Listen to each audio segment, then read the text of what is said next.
Hello friends, कैसे हैं आप लोग। उम्मीद कर रहा हूं आप सभी लोग अच्छे होंगे और पढ़ाई कर रहे होंगे। आज हमारी जो क्लास है वो भूगोल से जुड़ी हुई है, यानी ज्योग्राफी से जुड़ी हुई है। और उसमें हम एक टॉपिक देखने वाले हैं जो है तारों का बनना। ठीक है, यानी जो तारे हैं वो कैसे बनते हैं, उनका जीवन किस किस चरण से गुजरता है और किस तरह से वो ख़त्म हो जाते हैं। जैसे आप लोगों को ये भी पता होगा कि जो हमारा सूरज है वो भी एक तारा ही है। तो क्या सभी तारे सूरज बन पाते हैं, या सभी तारों का टूटना लिखा होता है, या कुछ तारे लाल क्यों हो जाते हैं, कुछ तारे सफ़ेद क्यों दिखाई देते हैं। इन सारी चीज़ों की चर्चा हम इस टॉपिक में करेंगे, या इन सारे सवालों का जवाब हम इस टॉपिक में ढूंढने की कोशिश करेंगे। ठीक है, आपकी टॉपिक बनती है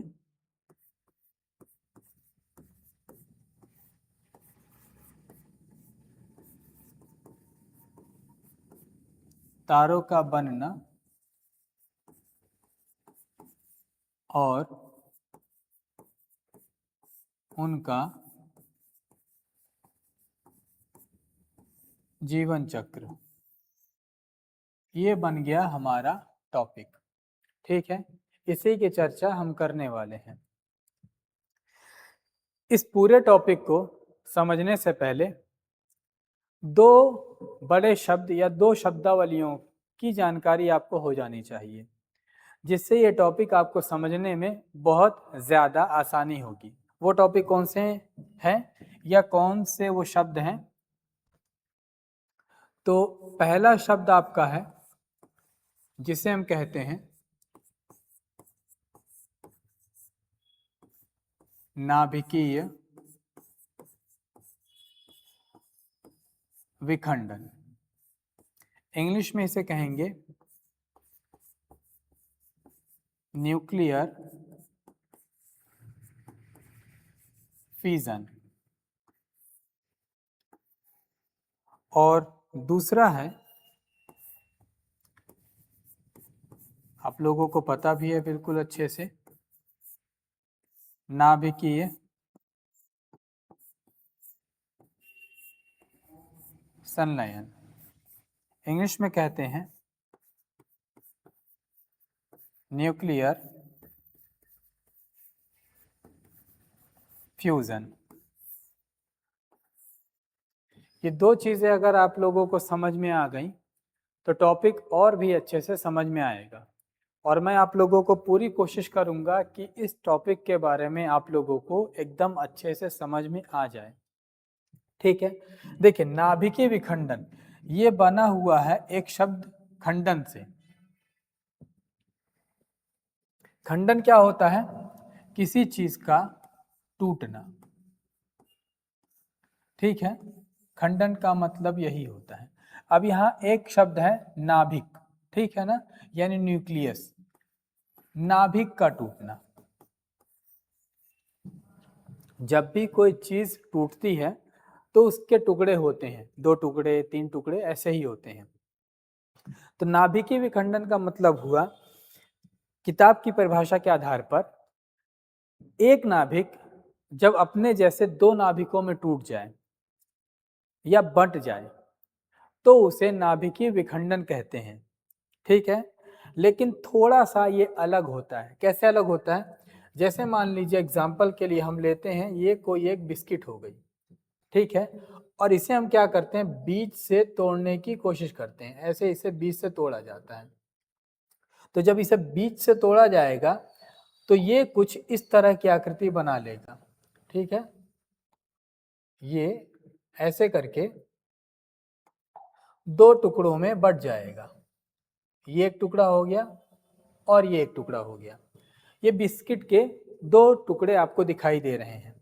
यानी एक बिस्किट का टूट जाना, टूटना ही हुआ, विखंडन होना ही हुआ।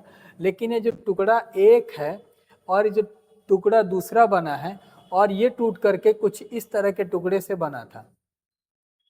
तो क्या ये जो टुकड़े से ये 2 टुकड़े अलग हुए, पहले वाले की तरह दिखाई दे रहे हैं? बिल्कुल नहीं दिखाई दे रहे हैं। ये बिल्कुल अलग अलग हो गए, अपने पहले रूप में नहीं है। ये नाभिकीय विखंडन की परिभाषा नहीं है। नाभिकीय विखंडन में क्या होता है, एग्जाम्पल के लिए ये कोई नाभिक है, ये टूटेगा तो अपने जैसे ही दो नाभिक बनाएगा,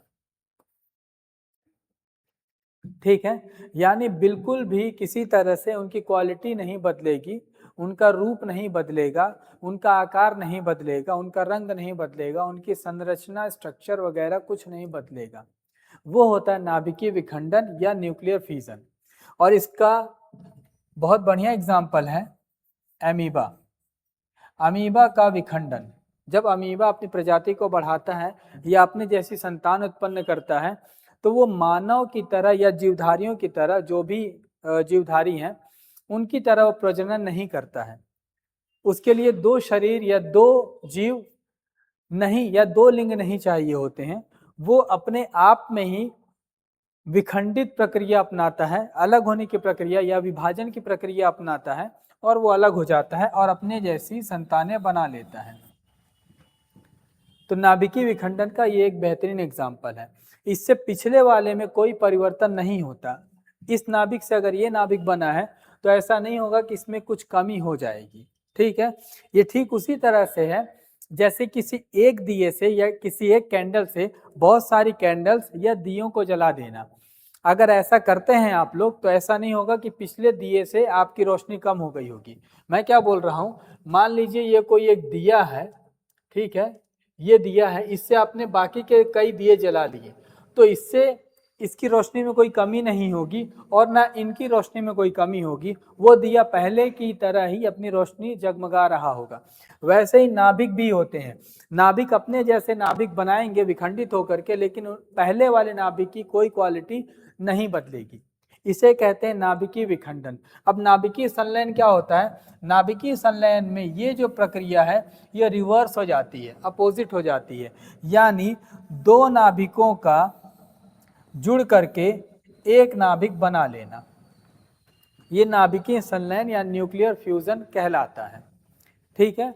तो नाभिकीय विखंडन आप लोगों को समझ में आया और नाभिकीय संलयन आप लोगों को समझ में आ चुका है। इतनी बातें अभी तक हमने देखी। चलते हैं अपने अगले पेज में। तो अब क्या देख रहे हैं हम, प्योर आ जाते हैं कि तारे कैसे बनते हैं। हम आते हैं अपनी हेडिंग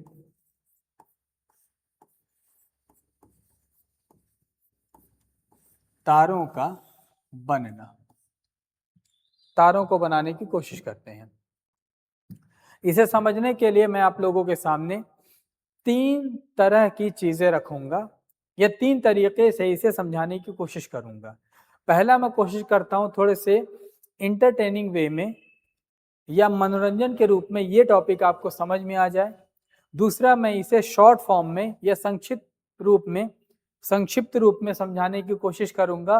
और तीसरे टाइप में हम जाएंगे, इसे डिटेल में देखेंगे, ठीक है। तो हम थोड़े से इसे इंटरटेनिंग वे में या फनी वे में समझने की कोशिश करते हैं, जिससे आपके ब्रेन में या मस्तिष्क में या मेमोरी में ये बात एकदम हमेशा के लिए बैठ जाने वाली है कि तारे बनते कैसे हैं, ठीक है ना। तो हम क्या करते हैं, तारों का बनना, इस टॉपिक को हम थोड़ा सा बदलते हैं और इस टॉपिक का हम नाम रख देते हैं तारा बनाने की रेसिपी। थोड़ा सा बुक से अलग चल करके इसे समझने की कोशिश करते हैं। यहाँ पर अगर आपने समझ लिया, और उम्मीद है समझ में आएगा भी, तो आपको तारों के बनने की प्रक्रिया तो बिल्कुल समझ में आ जाएगी। कुछ फैक्ट्स वगैरह छूटेंगे जो आगे चल करके आगे की क्लासेस में समझ में आ जाएगा, ठीक है। तो पहला हम क्या करते हैं, तारा बनाने की रेसिपी में सबसे पहले हमें किचन चाहिए होगा। हमारे पास एक किचन है, उस किचन को हमने नाम दिया है कॉस्मिक किचन।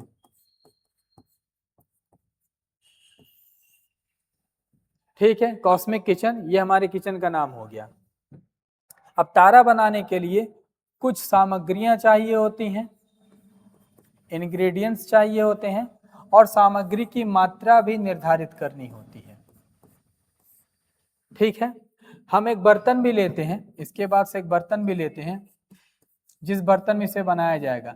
जैसे कुछ चीज़ तवे पर बनाई जाती है, कुछ चीज़ कुकर में बनाई जाती है, तो वैसे ही हमारा जो स्टार बनेगा वो कॉस्मिक किचन में बनेगा, उसके किचन का नाम हो गया, और बर्तन का नाम होगा, हिंदी में कहेंगे निहारिका, और इंग्लिश में कहेंगे नेब्यूला। ठीक है, ये हुआ हमारे बर्तन का नाम जिसमें ये तारा बनाया जाएगा। निहारिका या नेब्यूला नाम के बर्तन में हमारा तारा बनेगा। सामग्री में हमें चाहिए होगी केवल 3 सामग्रियां। पहली सामग्री हमें चाहिए होगी हाइड्रोजन। क्या चाहिए होगी बच्चों? हाइड्रोजन। दूसरी सामग्री हमें चाहिए होगी हीलियम, और तीसरी सामग्री चाहिए होगी बच्चों धूल कण। ठीक है, ये सामग्री हमें चाहिए होगी। तो आप लोगों को यहाँ क्लियर हो गया कि तारे कहाँ बनते हैं, कोई पूछ लेगा तो निहारिका में बनते हैं। तारों के बनाने के लिए क्या क्या चीजें चाहिए होती हैं?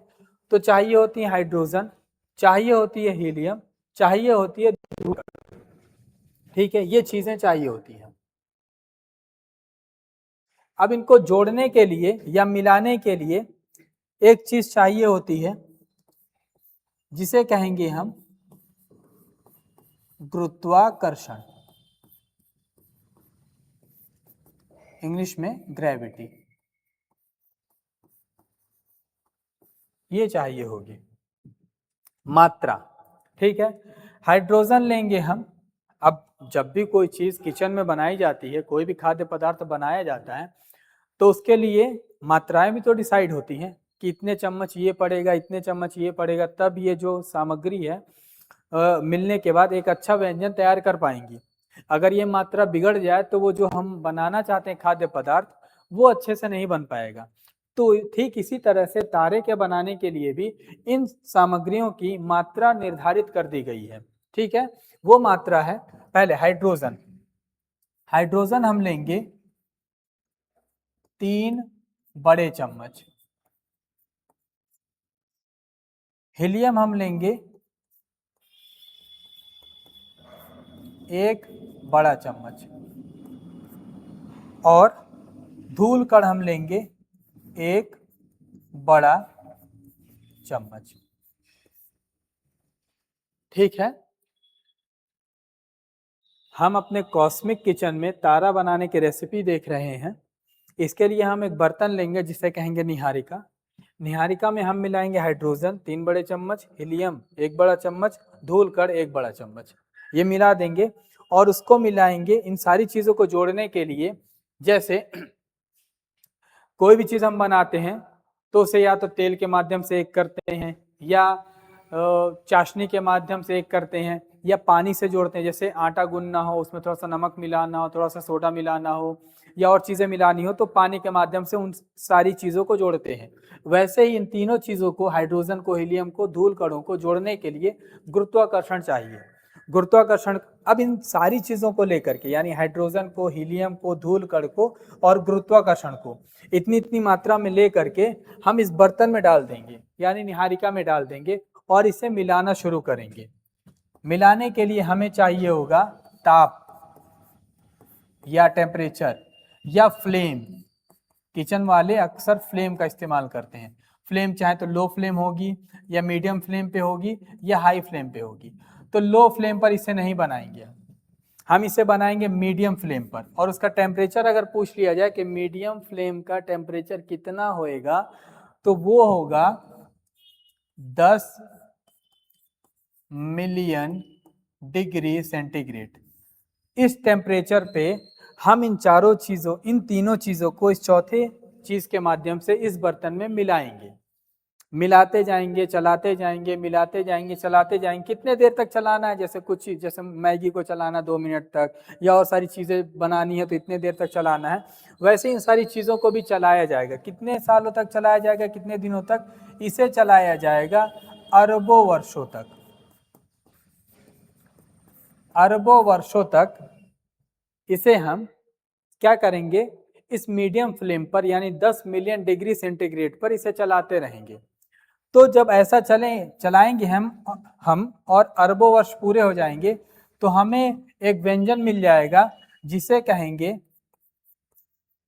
आदि तारा, इंग्लिश में कहेंगे प्रोटोस्टार।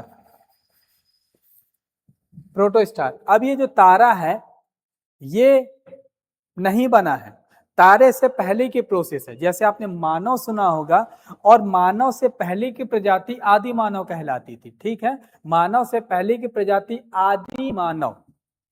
वैसे ही तारा बनने से पहले का जो तारा होता है, आधा कच्चा आधा पक्का वाला, वो आदि तारा होगा। इस आदि तारे में न ही नमक पता चलेगी, न ही मिर्च पता चलेगी, यानी ना तो इसमें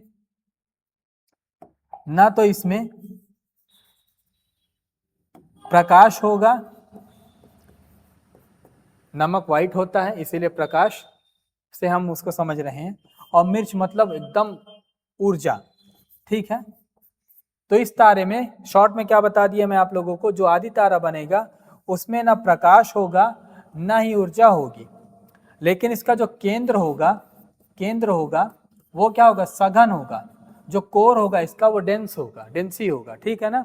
अब यहाँ पर आपको आदि तारे तक की प्रोसेस में हंसते खेलते बता दिया। एग्जामिनर ये क्वेश्चन पूछ सकता है कि तारों का निर्माण कहाँ पर होता है, या आकाशगंगा में कहाँ पर होता है, या ब्रह्मांड में कहाँ पर होता है, तो आप लोग बता देंगे तारों का निर्माण निहारिका में होता है, नेबुला में होता है। आकाशगंगा की तीसरी भुजा है, डिटेल में देखेंगे। फिर पूछा जाएगा, एग्जामिनर पूछ लेगा कि जब तारा बनता है तो जो हाइड्रोजन होता है और जो हीलियम होता है उसका अनुपात कितना होता है। तो आपको यह अनुपात मिल गया 3:1, 3:1। यह हाइड्रोजन और हीलियम का अनुपात होना चाहिए। अगर इससे प्रतिशत में पूछ दे या परसेंटेज में पूछ दे तो ये हो जाएगा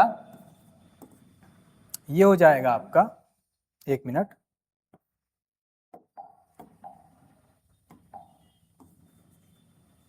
परसेंटेज में अगर पूछ लेगा तो ये हो जाएगा आपका 75 और 25 का रेशियो, ठीक है। आदि तारा अरबों वर्षों तक 10 मिलियन डिग्री सेंटीग्रेड पर बनता रहता है, और जब वो आदि तारा पूरा बन जाता है यानी आदि तारे के रूप में आ जाता है तो उसका केंद्र सघन होता है, जो कोर होता है वो डेंसी होता है, लेकिन उसमें प्रकाश नहीं होता, यानी आदि तारे में न ही प्रकाश होता है न ही ऊर्जा होती है, ठीक है।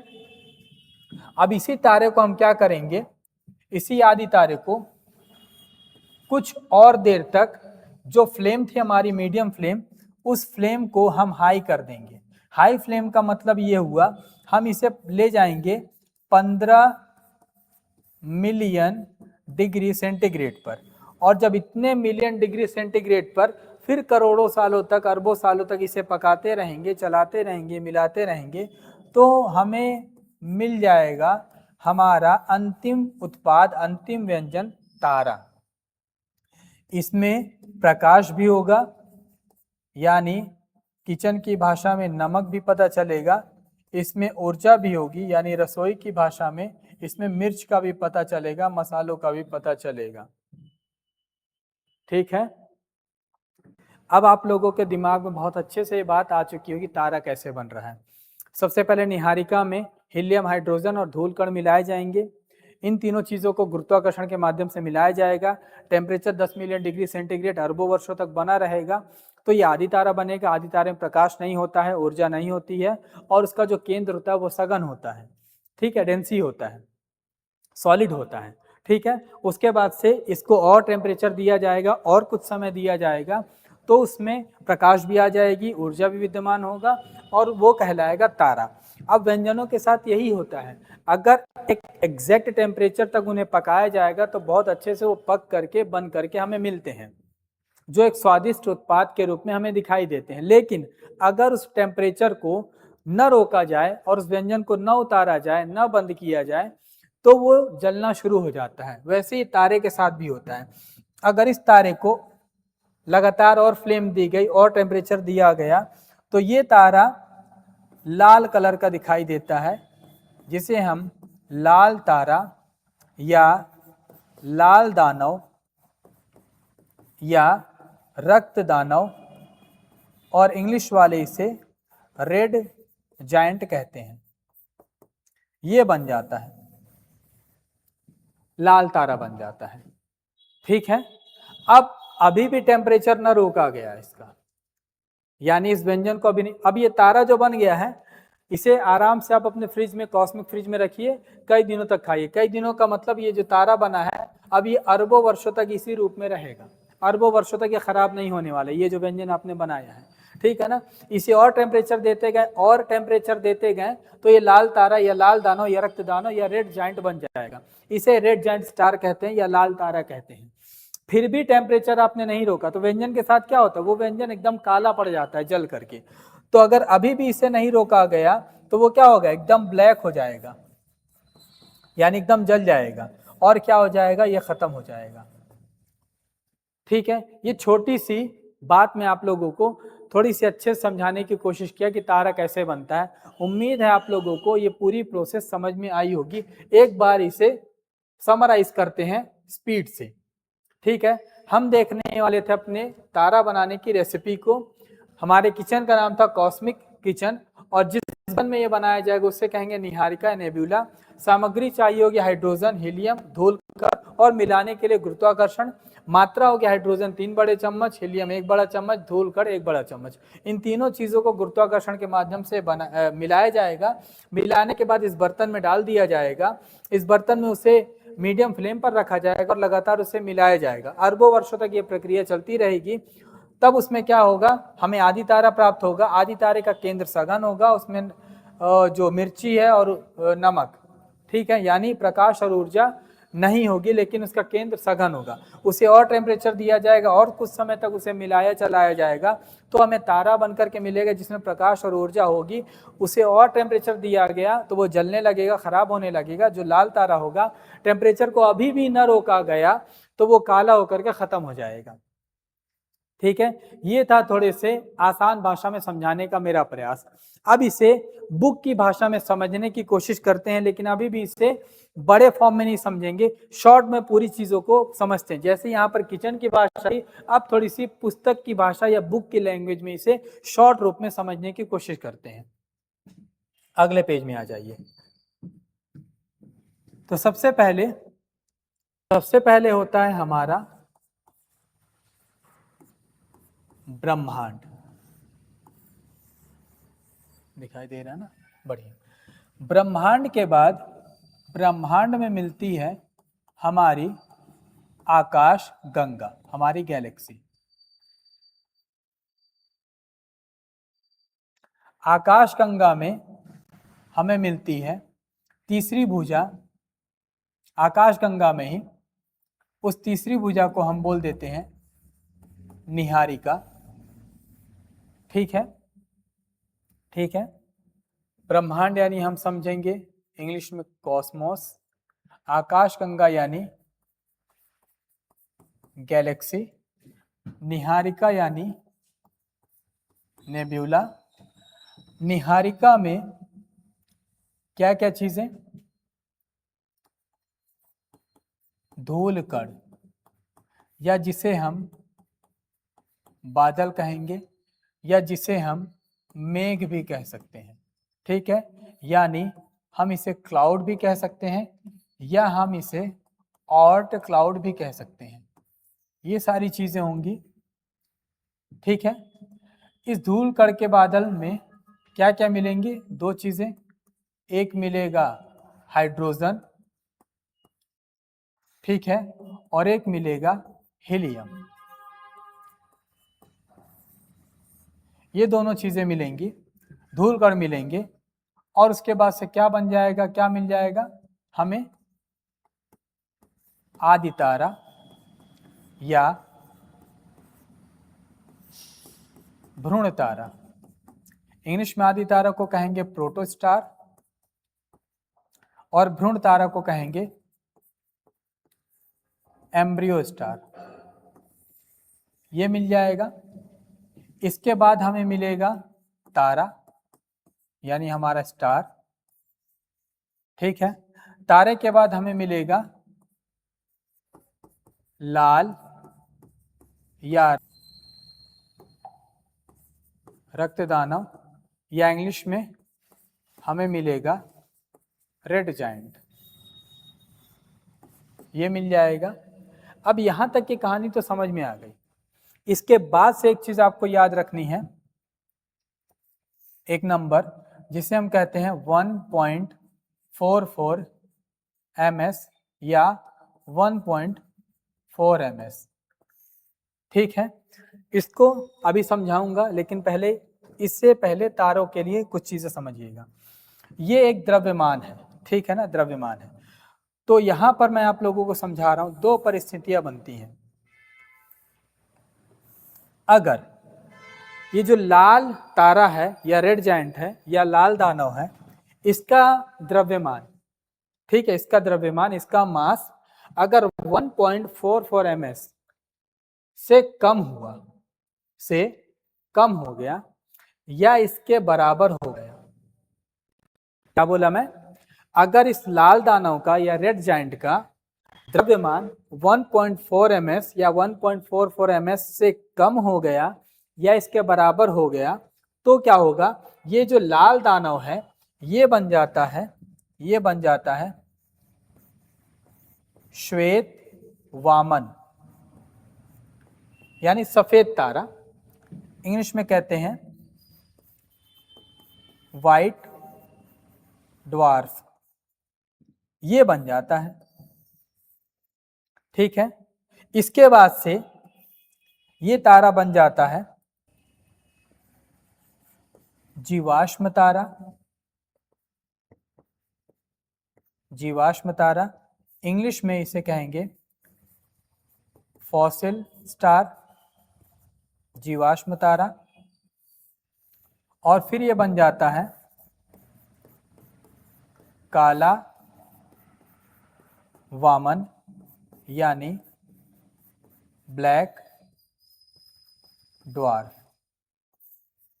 अगर इसका द्रव्यमान 1.44 ms यानी लाल दानव का द्रव्यमान अगर 1.44 ms से कम रहे, ये पॉइंट याद रखिएगा, इंपॉर्टेंट बहुत ज्यादा, इसका द्रव्यमान 1.4 ms से कम रहे या इसके बराबर रहे तो वो लाल दानव श्वेत वामन बनता है, फिर जीवाश्म तारा बन जाता है और लास्ट में वो खत्म हो जाता है। ठीक है, लेकिन अगर इस लाल दानव का द्रव्यमान 1.4 ms से ज्यादा हो जाए, ठीक है, 1.4 ms से ज्यादा हो जाए, तो वो उसमें एक विस्फोट होता है। ठीक है, जिसे हम कहते हैं सुपर नोवा एक्सप्लोजन। जैसे ही ये जो द्रव्यमान है अगर 1.44 ms से ज्यादा हो गया तो उस तारे में यानी लाल दानव में एक विस्फोट होता है जिसे सुपरनोवा विस्फोट या सुपरनोवा एक्सप्लोजन कहते हैं। और उसके बाद यहां पर बनता है न्यूट्रॉन स्टार या न्यूट्रॉन बोल लीजिए। फिर ये बनता है पल्सर या पल्सर स्टार। और फिर इसके बाद से ये बन जाता है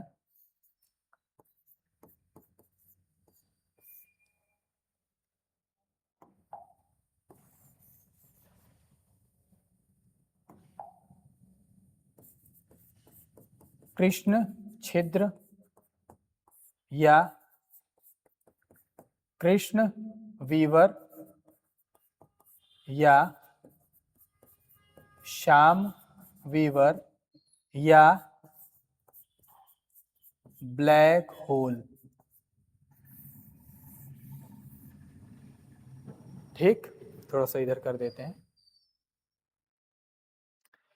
समझ में आई इतनी सारी बातें? ये बड़े शॉर्ट में आप लोगों को समझाने की कोशिश किया मैं। क्या बताया?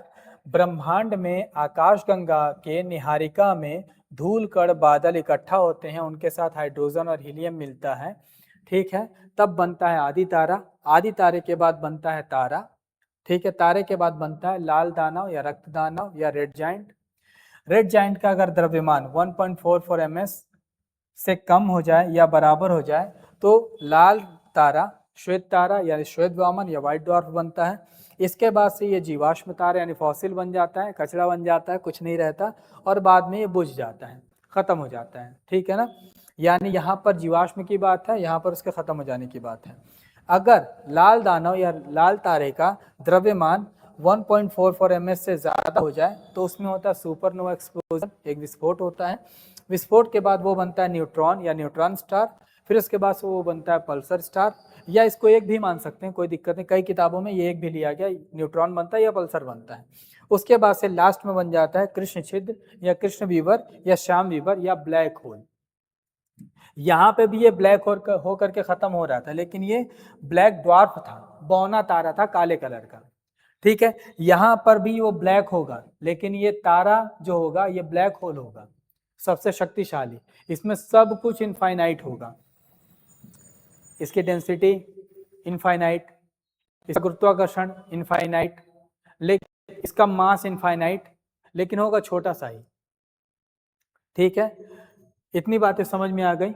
यहां पर ये तारा मृत्यु को प्राप्त कर ले रहा है, खत्म हो जा रहा है, और दोबारा इस सर्कल में फिर से आएगा, यानी फिर से ये निहारिका में मिलेगा, फिर से बनना शुरू होगा। लेकिन यहाँ पर ये तारा क्या हो रहा है? अमर हो जा रहा है। यानी कहने का मतलब अगर 1.44 ms के बराबर या इससे कम हो जाएगा तो वो तारा मर जाएगा द्रव्यमान। अगर द्रव्यमान 1.44 ms से ज्यादा हो जाए तो वो तारा अमर हो जाएगा, ठीक है। अब इसको थोड़ा सा डिस्कस करते हैं, फिर अपनी वीडियो को हम रोकते हैं। हम देख रहे हैं 1.44 ms के बारे में, अगले पेज में देखते हैं इसको। 1.44 ms या 1.4 ms, इसे कहते हैं हम सोलर मास या मास ऑफ सन, ठीक।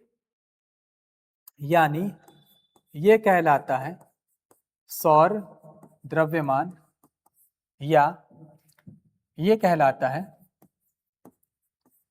सूर्य का द्रव्यमान। ये पहला पॉइंट मान लीजिए।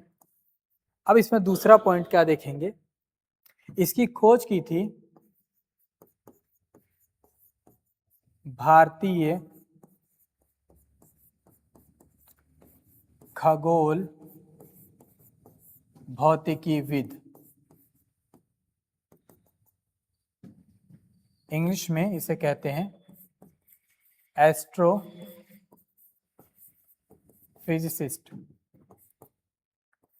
इन्होंने खोज की थी, नाम क्या था?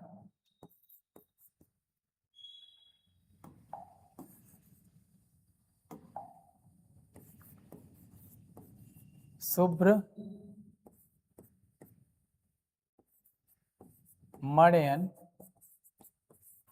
चंद्रशेखर। ये चंद्र से लिया गया CS, तो इसे हम एक और नाम देते हैं CS लिमिट, हिंदी में कहते हैं चंद्रशेखर सीमा। भारतीय खगोलविद थे और भौतिकीविद भी थे, यानी खगोल के वैज्ञानिक भी थे और भौतिकी के वैज्ञानिक भी थे, तो दोनों को मिला करके इन्हें बोला गया भारतीय खगोल भौतिकीविद यानी एस्ट्रोफिजिसिस्ट। इन्होंने एक कैलकुलेशन खोजा था, एक कैलकुलेशन बताया था जिसे हम कहते हैं 1.44 ms, जो 1.44 ms था, और इसे हम सोलर मास भी कहते हैं, मास ऑफ सन भी कहते हैं, या CS लिमिट भी कहते हैं, या चंद्रशेखर सीमा भी कहते हैं, ठीक है। क्योंकि इनका नाम चंद्रशेखर था तो चंद्रशेखर का C लिया गया, शेखर का S लिया गया, और इसको हम जोड़ करके CS लिमिट बोल दिए।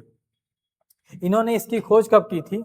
इन्होंने इसकी खोज की थी 1930 में इसकी गणना की थी, ठीक है ना। लेकिन ये जो निशान बना इसका क्या मतलब हुआ, लोगों ने इसे मान्यता नहीं दी, यानी जो वैज्ञानिक थे और भी देशों के, उन्होंने इसे मान्यता नहीं दी, बोले कि ये गणना ठीक है नहीं।